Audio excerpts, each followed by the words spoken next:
वाले डॉक्टर दीपचंद जीतलाल मछली शहर के धरती से साहब की तरफ से 1 रुपया का आशीर्वाद आपके चरणों में प्रणाम सब भाई को नमन है।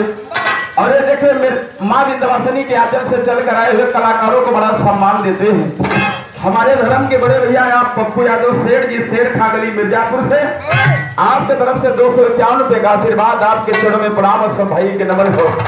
लेकिन बाबू तनी साहब बात के समझ ला, भगवान कन्हैया के दादा भीषम बतावत हो कि मालिक तू 4 दिन नहीं अला, हमार मन विचलित हुआ।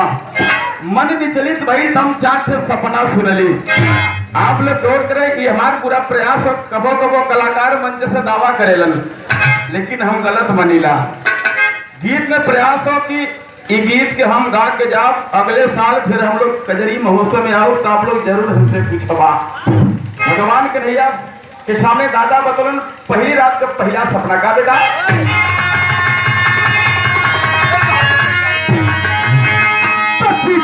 के घरों में माफी के रसरिया